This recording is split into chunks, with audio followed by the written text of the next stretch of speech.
नमस्ते बच्चों, जय हिंद, वंदे मातरम। मैं धनपाल देथलिया और आपका एक बार फिर से स्वागत है मैजिक मैथ्स के इस अमेजिंग सेशन में। और जैसा कि आपने थंबनेल में देखा, आज हमारी परसेंटेज की 8वीं क्लास है। ठीक है, इससे पहले हम 7 क्लास परसेंटेज के ऊपर कर चुके हैं। अगर आपने वो 7 क्लास नहीं देखी है जिसमें मैंने बेसिक्स पढ़ाए हैं और बेसिक क्वेश्चन करवाए हैं, ठीक है, परसेंटेज का जो बेसिक होता है, कैसे हिसाब किताब कैसे चलता है इनका, कैसे कैलकुलेशन होता है, कैसे इनका ट्रिक से हम याद कर सकते हैं इनको, वो सब मैंने आपको फर्स्ट क्लास में सिखाया था। और बाकी जो पहले 2 से लेके 7वीं क्लास तक जो भी क्लास हुई है उसमें मैंने कुछ क्वेश्चन करवाए हैं, जिसमें कुछ क्वेश्चन ऐसे हैं जो बेसिक्स हैं और बाकी क्वेश्चन जो है एग्जाम्स में आने वाले हैं। ठीक है, तो ऐसे क्वेश्चंस मैंने करवाए हैं पिछली 7 क्लास में। अगर आपने 7 क्लास नहीं देखी है तो 1 से लेकर 7 क्लास इस वीडियो के लिंक में डिस्क्रिप्शन में जाइए। एक सीरियल्स आपको सीक्वेंस में आपको पूरी क्लास का लिंक वहाँ मिल जाएगा, वहाँ से आप देख सकते हो। ठीक है, तो ये तो हो गई परसेंटेज की क्लास की बात। और अगर हम इसमें क्वेश्चन की बात करें तो क्वेश्चन जैसे बोर्ड पे देख सकते हैं आप, 44 क्वेश्चन लिखा है। इसका मतलब ये है कि अपन 43 क्वेश्चन इसमें मैंने करवा दिए हैं पिछली क्लासों में सारी में। ठीक है, क्वेश्चन एक तरफ से एक सीरीज में चल रहा है स्टार्टिंग की क्लास से। ठीक है, तो ये क्वेश्चन नंबर जो है वो लास्ट में सीरीज पूरी चलेंगे लास्ट क्लास तक। ठीक है, और इसमें अपनी अच्छी खासी क्लास होने वाली है। ठीक है, 30 से ऊपर क्लास इसमें होने वाली है। परसेंटेज के ऊपर बहुत बड़ा टॉपिक है ये, तो आपने नहीं देखा तो देख लीजिए, डिस्क्रिप्शन में सीक्वेंस में आपको मिल जाएगा सारे क्लासेस का लिंक। ठीक है, और अगर दूसरे टॉपिक की बात करें जैसे रेशियो एंड प्रोपोर्शन हो गया और भी कुछ जो अदर टॉपिक है वो आपको देखना है तो आप प्लेलिस्ट में जाइए। वहाँ पर मैंने एक फोल्डर बना रखा है। प्लेलिस्ट में जैसे फोल्डर खोलेंगे, जितनी मैंने क्लासेस करवा रखी है, जितने उन क्लासेस में कॉन्सेप्ट सिखाए हैं, क्वेश्चन करवाए हैं, वो सारे आपको उसमें मिल जाएंगे। आप वहाँ से सारे क्वेश्चन सीख सकते हैं, देख सकते हैं। ठीक है, तो यह अपनी जो मेन सीक्वेंस हो गया, इसकी बात हो गई। जो मैंने फर्स्ट 2 वीडियो में फर्स्ट टू इम्पोर्टेंट वीडियो है उसमें मैंने डिस्कस किया था कि जो सीक्वेंस मैथ्स का सीक्वेंस क्या होना चाहिए, उस सीक्वेंस में आपको क्लासेस सारी मिल जाएगी, जैसे मैं आप बनाता उसमें डालता जा रहा हूँ। ठीक है, तो आप वहाँ से उसको पढ़ सकते हैं। ठीक है, और दूसरी एक 4D सीरीज स्टार्ट की है, 4D यानी कि डेली डोज बाय धनपाल देथिया, उसको देखना बिल्कुल ना भूलिए। दोपहर के 12 बजे एक इम्पोर्टेंट वीडियो जो कि PYQs होता है, यानी प्रीवियस क्वेश्चन पेपर से। ठीक है, तो प्रीवियस ईयर क्वेश्चन पेपर से वो एक क्वेश्चन में लेके आता हूँ, या तो क्वेश्चन वहाँ से होता है या फिर उसके कॉन्सेप्ट के ऊपर अपने हिसाब से क्वेश्चन बना के लेके आता हूँ। तो बहुत इंपॉर्टेंट क्वेश्चन है, बहुत इंपॉर्टेंट सीरीज है 4D, तो उसको देखना बिल्कुल मत भूलिए, क्योंकि इंपॉर्टेंट क्वेश्चन एग्जाम्स में वही आते हैं। इसीलिए मैं ये वो सीरीज चालू की है कि दोपहर को आपको डेली एक वीडियो मिले। 5 से 6 मिनट का सेशन होता है, उसको आप आराम से देख सकते हैं। ठीक है, तो ये 4D सीरीज हो गई, अपनी सीक्वेंस वाली क्लासेस हो गई। ठीक है, और एक सुबह 9 बजे मैं डेली एक वीडियो आपको ये कम्युनिटी पोस्ट में क्वेश्चन भेजता हूँ क्विज फॉर्म में, जो कि आपको सिंप्लीफिकेशन करके उसको टिक करना होता है, तो आप उसको भी जरूर अटेंड करिए। ठीक है, वहाँ से जरूर वो क्वेश्चन को आप सीखिए। ठीक है, तो डेली एक सिंप्लीफिकेशन का क्वेश्चन, मैथ्स का एक डेली ऐसा क्वेश्चन आपको उसमें भी क्विज फॉर्म में भी मिलता है सुबह 9 बजे। अगर आप चैनल को सब्सक्राइब करते हैं तो आपको पता होगा, नोटिफिकेशन आपको मिल जाता है और वो दिखने लगता है ऊपर। जब आप चैनल को सब्सक्राइब कर लेते हैं तो हर इंपॉर्टेंट वीडियो का नोटिफिकेशन आपको सबसे पहले पहुंचता है। लेकिन चैनल को सब्सक्राइब करने के बाद बेल आइकन को ऑल पे प्रेस बिल्कुल करना ना भूलिएगा, तभी आपको तुरंत मिलेगा नोटिफिकेशन। नहीं तो कुछ अगर ऑल पे करने ही करते हैं तो उसका जो नोटिफिकेशन है वो कुछ घंटे बाद आता है।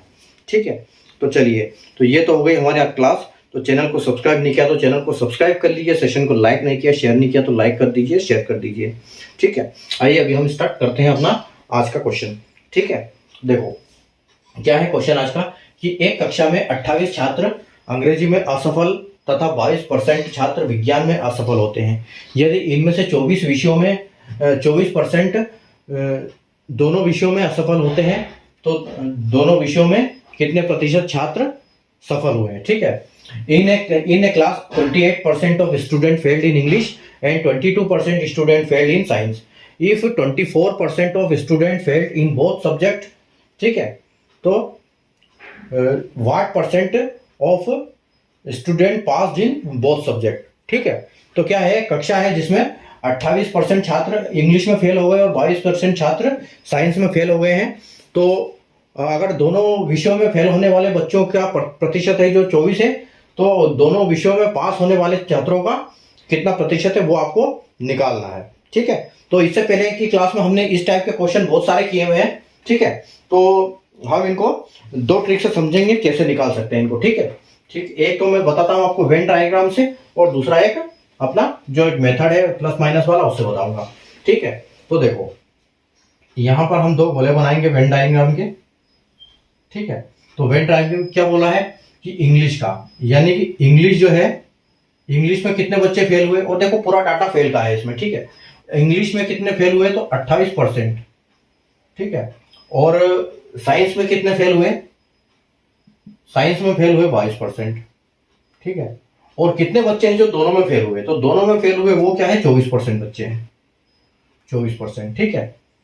तो ये 24%, तो हम इनको क्या करेंगे, देखो ये जो 24% है इनमें इंग्लिश ऐसे बच्चे हैं जो इसमें भी आ गए और इसमें भी आ गए, तो उनको हटाने के लिए हम क्या करेंगे, देखो तो 28% जो बच्चे हैं उनका 24 में से माइनस कर दो, तो यहां पर आपका बचेगा 4 बच्चे, ठीक है। और साइंस का 22 में से 4 घटा दो, ठीक है। तो 22 में से 4 घटा दोगे तो आपका क्या बचेगा, -2 बचेगा यहाँ पर, ठीक है, -2 बचेगा।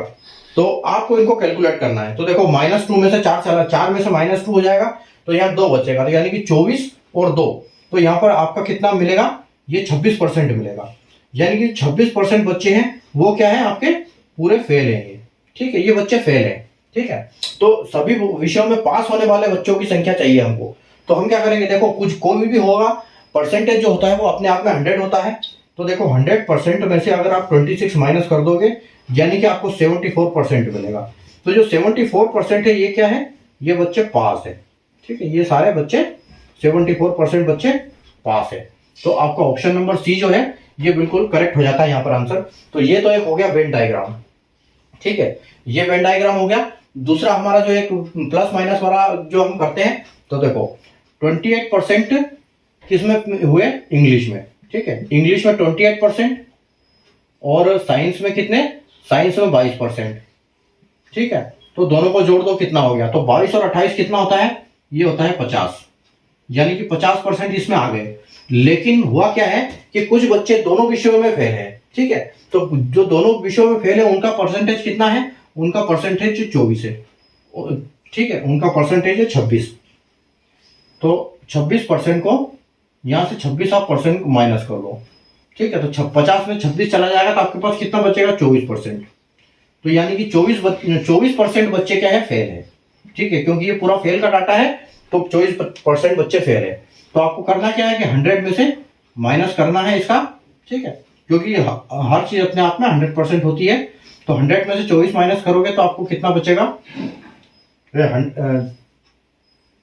24, 22 में से 22 50 हो गया ना, 26% बच्चे फेल हो गए, फेल 26% फेल हो गए, ठीक है। तो 24% बच्चे, 50 में से 26 जाएगा तो 24 बचेगा, ठीक है। तो यहाँ कुछ ये यहाँ गड़बड़ हो गई ना, यहाँ 24 से 26 लिख दिया, तो ये 24% बच्चे जो है वो दोनों में है, तो आपके बचेंगे कितने, 24 में से 26%, ठीक है। तो 26% आपके टोटल, यानी कि ये फेल की गिनती में आ गए, ठीक है, ये टोटल फेल वाले हैं, ये फेल वाले हैं। तो हर चीज अपने आप में 100% होती है, 100 में से 26 जाएगा तो कितना बचेगा, बचेगा 74%, यानी कि जो 74 बच्चे हैं वो क्या है, ये है पास वाले बच्चे, ये पूरे बच्चे पास है, ठीक है। तो ये आपका आंसर हो जाएगा 74, ऑप्शन नंबर सी बिल्कुल करेक्ट हो जाएगा यहाँ पर, ठीक है। तो दो है, एक वेन डायग्राम का मैंने समझाया, इंग्लिश में 28% है, साइंस में 22% है, इंग्लिश में 28 है, साइंस में 22, ठीक है। दोनों का 24% है, यहाँ 24, ये दोनों की जगह 24, तो 28 में से 24 माइनस करेंगे तो 4 बचेगा, और 22 में से 22 में से कितना माइनस करेंगे, 22 में से हम माइनस करेंगे 24, तो यहाँ पर हमको -2 आ जाएगा क्योंकि ये बड़ा हो जाएगा, ठीक है। तो 4 में से और हम -2 कर देंगे और 24 में 2 जोड़ देंगे, तो 26% बच्चे फेल हो जाते हैं, यहाँ भी 26% बच्चे फेल हो गए, 100 में से 26 माइनस करेंगे तो आपका 74 बचेगा, ठीक है। तो ये आपका आंसर हो जाएगा 74, ठीक है। चलो उम्मीद है आपको कॉन्सेप्ट समझ में आ गया होगा। बढ़ते हैं अपन क्वेश्चन नंबर 45 की तरफ, अगला क्वेश्चन देखते हैं।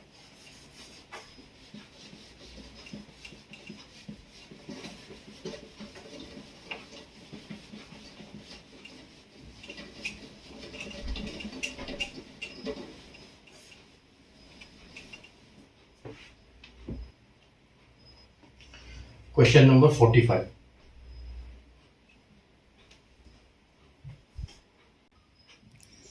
देखिए क्वेश्चन नंबर 45 कि एक कक्षा में 70% छात्र अंग्रेजी में सफल होते हैं और 65% प्रतिशत छात्र विज्ञान में सफल होते हैं। यदि 27% छात्र दोनों विषयों में असफल होते हैं तो कितने प्रतिशत छात्र दोनों विषयों में सफल हुए हैं। देखो यहां पर क्या है, यहां पर उल्टा दिया है। जैसे हमने पिछले इसमें क्वेश्चनों में डिस्कस किया है कि अगर हम प्लस माइनस करते हैं तो सारे एक जैसे होने चाहिए, या सारे सफल हो या सारे असफल हो, तो कैलकुलेट हम आसानी से करते हैं, प्लस करते हैं फिर माइनस करते हैं। लेकिन यहाँ पर देखो पहले दो सफल दिए हैं, बाद में जो दोनों का दिया है वह आपको ये दिया हुआ डाटा कि वो असफल है। तो देखो हम पहले समझते हैं वेन डायग्राम के उससे। तो ये आपका वेन डायग्राम है, ठीक है। एक कक्षा में 70% इंग्लिश में होते हैं, ठीक है, इंग्लिश में होते हैं 70% और साइंस में होते हैं 65%, ठीक है। अब क्या बोल रहा है कि यदि 27% छात्र दोनों विषयों में असफल होते हैं, ठीक है, तो कितने प्रतिशत सफल हुए हैं वो निकालना है आपको। तो देखो ये कैसे निकलेगा, हमको पता है कि हर चीज अपने आप में 100 होती है। 100 में से हम 27 अगर माइनस कर देते हैं, ठीक है, 100 में से 27 माइनस करते थे तो कितना बचता है, तो यहां पर बचेगा 73, ठीक है, 73% बचेगा। अगर 100 में से 27% माइनस हो जाता तो 73% बचता है। यानी कि इसका यहाँ पर बीच में जो आएगा वो ऑपोजिट आएगा, 73% असफल होते हैं, क्योंकि वो असफल अगर 27 होते हैं तो इनके साथ ये भी सफल वाले हैं, ये भी सफल वाले, ये भी पास वाले, ये भी पास वाले, तो यहाँ पर भी हमको पास वाले रखने पड़ेंगे। लेकिन हमको दिया क्या है कि ये फेल वाले दिए हैं 27%, ठीक है, ये 27% जो है फेल बच्चे हैं। तो हम इसका 100 में से माइनस करेंगे 27, तो हमको इसमें पास वाले आ जाएगा। अब देखो 70 में से अगर 73 माइनस करेंगे हम, 70 में से 73 माइनस करेंगे तो यहाँ पर आएगा -3, और 65 में से 73 माइनस करेंगे तो ये आएगा -8, ठीक है, तो -8 आएगा ये। तो अब देखो अब ये कितना हो गया, ये -8, ये -3 और -8 यानी कि -11 हो गए। तो 73 में से आपको 11 माइनस करना है यहाँ पर, तो कितना बच रहा है यहाँ पर आपको, यहाँ बच रहा है आपका 62। तो यानी कि जो 62% जो बच्चे हैं वो क्या है, दोनों विषय में पास है वो, ठीक है, दोनों विषय में पास वाले बच्चे कितने हैं, 62%। यानी कि क्या होगा, आपको ऑप्शन नंबर जो सी है बिल्कुल करेक्ट हो जाएगा। अब दूसरे तरीके से समझते हैं, ठीक है, कि इंग्लिश वाले बच्चे 70% पास हुए, ठीक है, ये पास का डाटा है। उसके बाद साइंस वाले बच्चे कितना 65% पास हुए, ये भी, ठीक है, ये भी पास वाले हैं, ये भी पास वाले हैं, ये भी पास वाले हैं। लेकिन जो इंग्लिश प्लस साइंस बोल रहे हैं, इंग्लिश प्लस साइंस यानी कि दोनों विषय वाले बच्चे, तो यहाँ पर क्या होता है, हम इनको प्लस करते हैं, उसके बाद नीचे वाले को हम माइनस करते हैं, ठीक है। तो नीचे वाले को जो माइनस करेंगे, लेकिन यहाँ दिया हुआ 27, लेकिन वो 27 जो दिया है वो क्या दिया है, फेल वाला दिया हुआ है, ठीक है। तो वो हम जो कहानी हम 100 में से 27 माइनस किया तो यहाँ पर 73 बचा, तो यहाँ पर 73 आएगा, ठीक है, ये 73। अब देखो ये इसमें से माइनस करना है आपको, तो कितना आएगा देखो, 7 और 5 यानी कि 5 हो गया आपका, और 7 और 6 13 हो गया, ठीक है, यानी कि आपके 135 हो गए, ये 135% हो गया। अभी 135% में से आपको 73% माइनस कर देना है। तो देखो 5 में से 3 जाएगा तो 2 बचेगा, और 13 में से 7 जाएगा तो 6 बचेगा। यानी कि 62% आपका क्या है, इंग्लिश प्लस साइंस में जो पास होने वाले बच्चे हैं वो क्या है, 62%, ठीक है, ये है फेल वाले, तो पास 62%, ठीक है, यानी कि दोनों विषयों में पास वाले बच्चे, तो 62 आपका आंसर आ जाएगा, ठीक है। चलिए बढ़े आगे, बढ़ते हैं क्वेश्चन नंबर 46 की तरफ।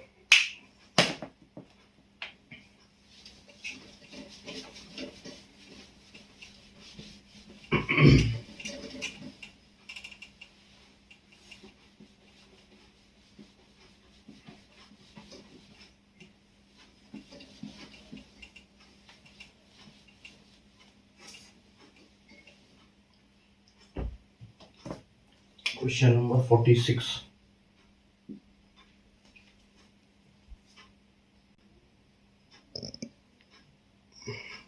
देखिए क्वेश्चन नंबर 46।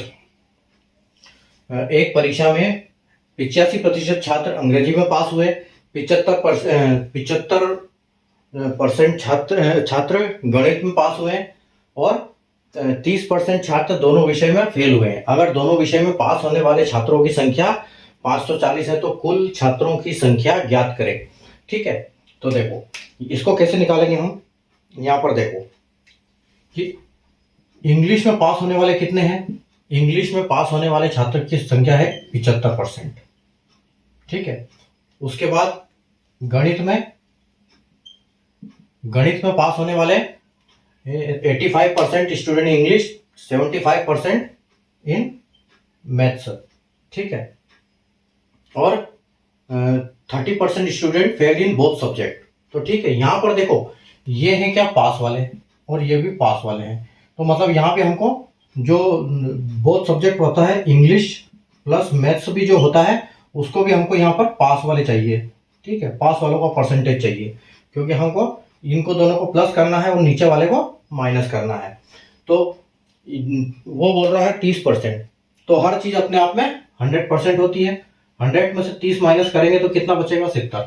ठीक है, यानी कि 70% जो है वो दोनों पास हुए हैं। ठीक है, तो हम यहाँ पर लिखेंगे 70%। ठीक है, तो देखो 75 और 85 ये कितने हो गए, ये हो गए 80। ठीक है, 5 और 5 10 और 8 7 और 7 14 15 16। ठीक है, ये हो गए 160। 85 और 8 और 7 और 7 14 15 और 16, 160 हो गए। अब 160 में से आपको माइनस कर देना है 70। ठीक है, 70 आपको माइनस कर देना है तो कितना बचेगा, 0। और 16 में से 7 जाएगा तो आपका 9 बचेगा। ठीक है, यानी कि यहाँ पर आपका क्या आ जाएगा, 90 आ जाएगा। जो 90% बच्चे हैं, ठीक है, वो क्या हुए, दोनों विषय में पास हुए हैं। ठीक है, ये पास वाले बच्चे हैं। तो 90% अगर पास हुए हैं और वो ये क्या बोल रहा है कि then find the total number of student. अगर 540 student pass in both subject, यानी कि जो 5 ये है अपना 90% जो पास वाले हैं, ये पास वाले ही निकाले हमने। तो इसके बराबर संख्या क्या है यहाँ पर, 540 है। ठीक है, तो 540 है, ये 90 की जो 90% है ये 540 बच्चे हैं। तो अगर 540 90 है, ठीक है, 540 का 90% है तो 100 पूरे बच्चे क्या कितने होंगे, then find the total number of student. तो हम क्या करेंगे, इंटू 100 कर देंगे यहाँ पर। ठीक है, इंटू 100 कर देंगे। देखो ये कितनी बार जाएगा, ये जाएगा 9 से कितनी बार, 0 से 0 चला जाएगा, 9 से 9 चंकी 54 यानी कि 6 बार। तो 6 इंटू 100, 6 इंटू 100 कितना आ जाएगा, आपका आंसर आ जाएगा 600, जो कि ऑप्शन नंबर सी बिल्कुल करेक्ट हो जाएगा। ठीक है, तो यहाँ हमको पास कर दिया है। 85% इंग्लिश में पास होते हैं, 75% मैथ्स में पास होते हैं और इंग्लिश मैथ्स में दोनों की फेल होने की संख्या हमको दी थी 30%। तो लेकिन हमको यहाँ पास वाले कन्वर्ट करने पड़ेंगे। ठीक है, तो हमने 100 में से 30 माइनस कर दिया, हमारे पास बचा 70 को यहाँ प्लेस किया। जब हमने 160, ये दोनों होते हैं 160 में से 70 माइनस करोगे तो आपको 90 मिलेगा। तो 90 की वैल्यू बोल रहे हैं कि जो पास होने वाले बच्चों की संख्या है वो क्या है, 540 है। तो 540 अगर 90% है तो 100% कितना होगा, तो ये 600। ठीक है, तो ये 600 हमारा आंसर ऑप्शन नंबर सी बिल्कुल करेक्ट हो जाएगा यहाँ से। ठीक है, चलते हैं अगले क्वेश्चन की तरफ। Question number 47।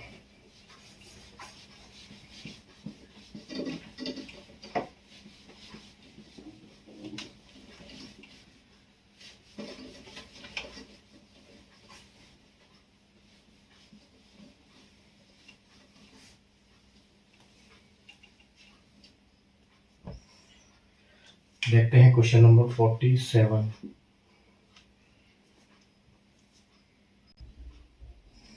देखो क्वेश्चन नंबर 47, एक परीक्षा में 48% छात्र विज्ञान में, 32% छात्र गणित में और 20% छात्र दोनों विषयों में अनुत्तीर्ण होते हैं। यदि परीक्षा में उत्तीर्ण होने वाले छात्रों की संख्या 440 थी तो परीक्षा में कितने छात्र बैठे थे।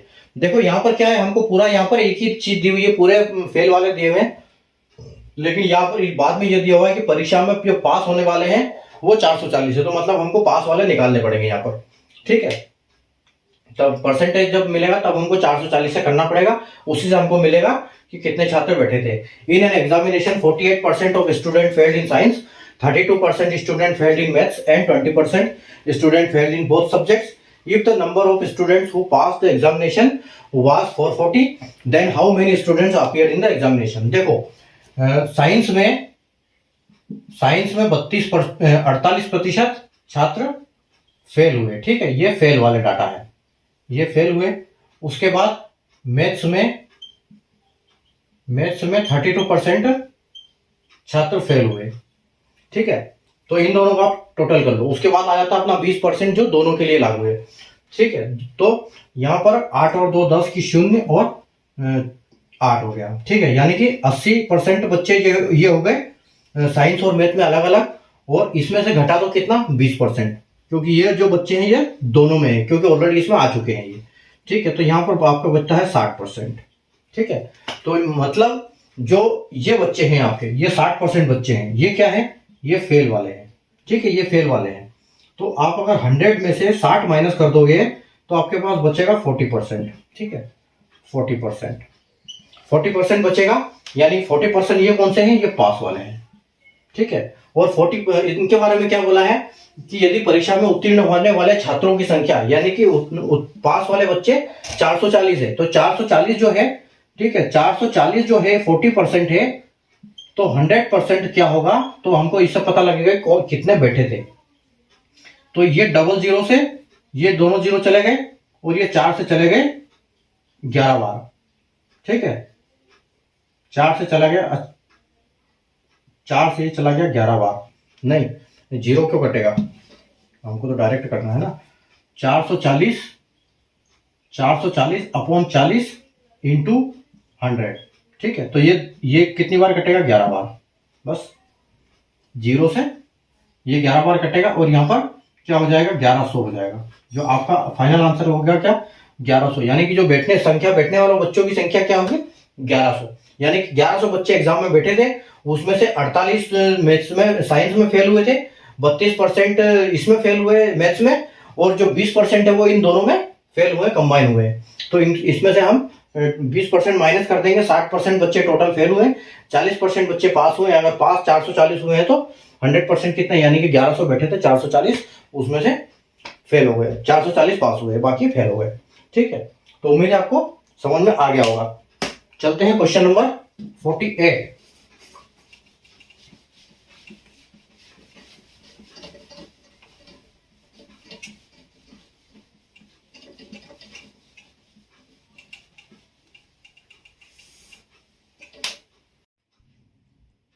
देखो क्वेश्चन नंबर 48, एक परीक्षा में 72% छात्र इतिहास तथा 60% छात्र भूगोल का चयन करते हैं। यदि प्रत्येक छात्र ने इतिहास तथा भूगोल में से कम एक विषय चयन किया हो और 80% छात्रों ने दोनों विषय लिए हो, तो कुल कक्षा में कुल कितने छात्र हैं। ठीक है, 72% student of A class selected history and 60% students selected geography.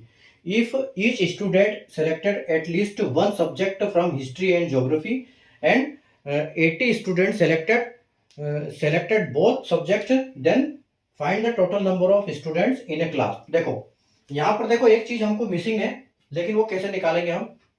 यहाँ पर देखो कुछ हिस्ट्री कितने बच्चों ने लिए, यहाँ पर हिस्ट्री जो ली है वो 72% बच्चों ने लिए, 72% ने हिस्ट्री ली है। ठीक है, और ज्योग्राफी कितने बच्चों ने लिए, ज्योग्राफी लिए 60% बच्चों ने।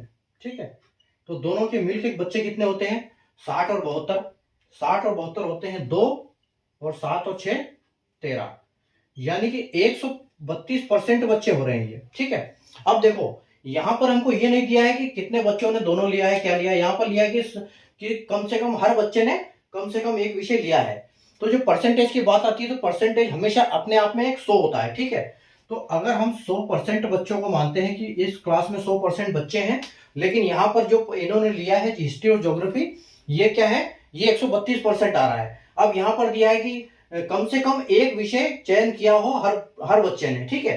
तो वो बच्चे तो 100% है जिन्होंने एक एक सब्जेक्ट चयन तो किया है कम से कम, लेकिन यहाँ पर क्या दिया हुआ है कि 80 छात्रों ने दोनों विषय लिए हैं, ठीक है। तो यानी कि 80 बच्चे बोल रहे हैं ये, ठीक है, ये जो 80 बच्चे बोल रहे हैं ये यही है 32% जो एक्स्ट्रा है, ठीक है। तो यानी कि जो ये है 80%, ये जो 32% है ये है जो 80 नंबर, ठीक है। अगर हम 100 में से 100% है, अगर 132 में से 100 हटा देंगे हम तो हमारे पास बचेंगे यानी कि 32%, ठीक है। तो 32% जो छात्र हैं वही हमारे पास, वही इसमें जो है दोनों जिन्होंने दोनों सब्जेक्ट लिए हैं, ठीक है। बाकी जो 100 बच्चे हैं उन्होंने कम से कम एक लिया है, ठीक है। तो जो बाकी 100% बच्चे हैं उन्होंने दोनों ने लिया है, लेकिन उसमें से कुछ बच्चे ऐसे हैं, 80 बच्चे ऐसे हैं जो यानी कि 32% जिन्होंने दोनों सब्जेक्ट लिया है, ठीक है। तो हमसे पूछा गया है कि क्लास में बच्चे कितने हैं, तो हम क्या करेंगे, 80 को 32 से डिवाइड करेंगे, ठीक है। यानी कि 80 अगर 32% के बराबर है तो 100 के बराबर क्या होगा, ठीक है। तो आप देखो कैसे निकलेगा, ये निकल आएगा 32 अगर 80 के बराबर हो, ठीक है। तो इसको हम कैसे निकालेंगे, यहां पर आपका ये देखो, ये 4 से चला जाएगा ये 8 बार, ठीक है। ये 4 से 25 बार जाएगा और ये 4 से जाएगा 8 बार, 8 चौके 32, ठीक है। और ये 8 जो है ये 10 बार चला जाएगा इससे, यानी कि जो आपकी जो स्ट्रेंथ है बच्चों की वो क्या है, क्लास की 250 बच्चे हैं वो, ठीक है। यानी कि ऑप्शन नंबर सी है जो आपका बिल्कुल करेक्ट हो जाएगा, ठीक है। तो 32 यानी कि 72% ने इतिहास लिया, 60% ने भूगोल लिया, ठीक है। और दोनों पूरी क्लास के जितने भी 100% बच्चे हैं सभी ने दोनों सब्जेक्ट में से एक सब्जेक्ट लिया है, ठीक है। और 80% छात्र ऐसे हैं जिन्होंने दोनों सब्जेक्ट लिए हैं। तो इन दोनों का 132 आएगा, तो 100% में से 132 में से 100% हम माइनस कर देंगे, तो यानी कि जो एक्स्ट्रा 32% है वही वो बच्चे हैं 80 बच्चे जो अपना इन्होंने दोनों विषय लिए हैं। तो 80 के बराबर 32% है, तो 80 की वैल्यू 32% की वैल्यू 80 है, तो 100 की वैल्यू कितनी होगी, ठीक है। तो 100 की वैल्यू 2.5 से आएगी। इसको हम एक और तरीके से समझ सकते हैं वेन डायग्राम से, ठीक है। देखो वेन डायग्राम से हम इसको समझ सकते हैं कैसे, कि हमारे पास क्या है, एक ने लिया 72, ठीक है, हिस्ट्री 72 और ज्योग्राफी जो है वो 60 है, ठीक है। और जो दोनों ने लिया वो कितना है, वो 80 है। तो 80 यानी कि 32% है, यहां पर हम परसेंट की बात कर रहे हैं, ठीक है। तो अगर हम परसेंट की बात करें तो यहाँ अपना 32% आ जाएगा। अब 72 में से 32 माइनस कर दो, ठीक है। तो 72 में से 32 माइनस करोगे तो कितना बचेगा, आपको बचेगा 40, ठीक है। और 60 में से 32 करोगे तो कितना बचेगा, यानी कि 28, ठीक है। अब आप इन तीनों को कैलकुलेट कर लो, ये बिल्कुल आपका 100% हो जाएगा, ये 100 ही आएगा क्योंकि 100% बच्चे हैं। 40 और 32 72 और 28, 72 और 28 100, ठीक है। तो ये आपका आंसर आ जाएगा, ये मतलब आपका आंसर क्या है, 250। जो बच्चे पढ़ने वाले हैं वो 250 है, ठीक है। तो मतलब यहाँ पर वो कंफ्यूज नहीं होना, डाटा दिया नहीं है, इसका मतलब ये है कि जो 80 बच्चे हैं वही वो बच्चे हैं जिन्होंने दोनों सब्जेक्ट लिया है, और ये 32% एक्स्ट्रा है जो इसमें 100% में जो एक्स्ट्रा बच्चे चल रहे हैं वो यही है, ठीक है। तो उम्मीद है आपको कॉन्सेप्ट समझ में आ गया होगा इसका, ठीक है। चलते हैं क्वेश्चन नंबर 49 की तरफ।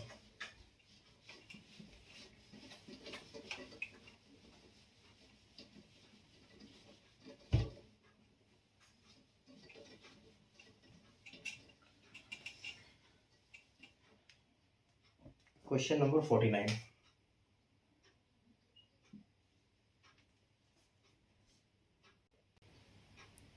देखिए क्वेश्चन नंबर 49 और आज का लास्ट क्वेश्चन। एक कस्बे में 70% परिवार के पास कूलर है, 20% परिवारों के पास एसी है तथा 15% परिवारों के पास एसी और कूलर दोनों है। यदि कुल परिवारों की संख्या 300 है तो कितने परिवार के पास कूलर और एसी नहीं है, ठीक है। तो क्या बोल रहा है, इन ए टाउन, एक टाउन है जिसमें 70% families have coolers, 20% families have AC and 50% family have cooler and AC both. If there are 300 families in the town, how many families don't have cooler और एसी। ठीक है, तो देखो टाउन में क्या है, कूलर्स कितने के पास है, ये टाउन है जिसमें कुछ किन्हीं के पास कूलर्स है। ठीक है, तो कूलर्स किसके पास, कितने परसेंट के पास है, 70%, और एसी कितने के पास है, 20%। यानी कि ये दोनों कितने हो गए, ये दोनों हो गए 90%। ठीक है, और AC plus cooler, AC cooler दोनों कितनों के पास है, तो ये 15% के पास है। तो ये 15 है जो इसमें से माइनस हो जाएगा, क्योंकि ये ओवरलैप हो रहा है, इन दोनों में ओवरलैप चल रहा है। तो ये बचता है 75%। ठीक है, तो 75 फैमिलियां ऐसी है, ठीक है, 75 फैमिलियां ऐसी है कि जिनके पास एसी या कूलर है या दोनों है। ठीक है, अब अगर हम बचते हैं कि अब पूछा क्या है कि कितने परिवारों के पास कूलर और एसी बिल्कुल भी नहीं है। ठीक है, तो हम क्या करेंगे, 100% में से 75% माइनस कर देंगे। तो यहाँ उनकी जो ये स्ट्रेंथ आ जाएगी, ये आ जाएगी 25, जिनके पास कूलर वगैरह कुछ नहीं है। ठीक है, और 25 को हम क्या बोलते हैं, 25 को हम बोल सकते हैं 1/4। ठीक है, 25 को 1/4 भी बोलते हो, 25%। और यहाँ क्या बोल रहा है कि टोटल परिवार की संख्या कितनी है, तो टोटल परिवार की संख्या 300 है। ठीक है, तो अगर हम 300 का मल्टीप्लाई 1/4 में करेंगे तो हमको मिलेगा 75। ठीक है, यानी कि 75, हमारे जो 75 फैमिली ऐसी है जिनके पास एसी और कूलर कुछ नहीं है, और बाकी 300 में से 75 ऐसे हैं और बाकी इसके पास कूलर वगैरह दोनों है। ठीक है, तो आपका फाइनल आंसर क्या आ जाएगा, 75 आपका आंसर हो जाएगा।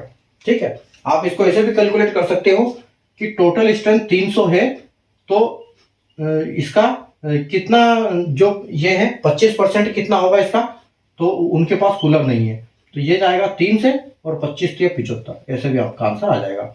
दोनों से आप कैलकुलेट कर सकते हो। ठीक है, तो देखो 70 परिवार में 70 के पास कूलर है, 20 के पास एसी है, और 15 के पास दोनों है।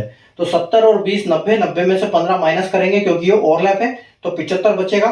तो 100% में से 75% माइनस कर देंगे, जो कि कूलर वाले हैं ये, तो ये बिना कूलर और एसी वाले हैं। तो यानी कि 1/4 बोल सकते हैं। 1/4 के हिसाब से करेंगे तो ऐसे कैलकुलेट करेंगे, डायरेक्ट 25% से करेंगे तो ऐसे करेंगे। ठीक है, तो उम्मीद है आपको कॉन्सेप्ट समझ में आ गया होगा आज का। ठीक है, आज के बहुत बढ़िया क्वेश्चन थे हमारे। ठीक है, अच्छा हाई लेवल के, थोड़ा से अप लेवल के क्वेश्चन थे कल के कंपैरिजन में। ठीक है, तो आप वापस हम कल मिलेंगे। 49 क्वेश्चन हमारे हो चुके हैं, कल से हम अगली क्लास करेंगे, यानी कि कल हमारी 9वीं क्लास आएगी। 8 क्लास हो चुकी है हमारी अब, और कल क्वेश्चन नंबर 50 से हम स्टार्ट करेंगे और आगे बढ़ेंगे। ठीक है, तो उम्मीद है आपने सेशन को लाइक कर दिया होगा, शेयर कर दिया होगा, और नहीं किया है तो आप कर दीजिए। ठीक है, बाद में भी कर सकते हैं, कोई दिक्कत नहीं है। और बाकी पढ़ते रहिए और मजे करते रहिए। कल वापस मिलेंगे इसी टाइम पर, नई क्लास नंबर परसेंटेज की 9th के साथ। ठीक है, और नए एडवांस क्वेश्चन के साथ मिलेंगे इनके कंपैरिजन में। ठीक है, तब तक के लिए good night, take care, bye.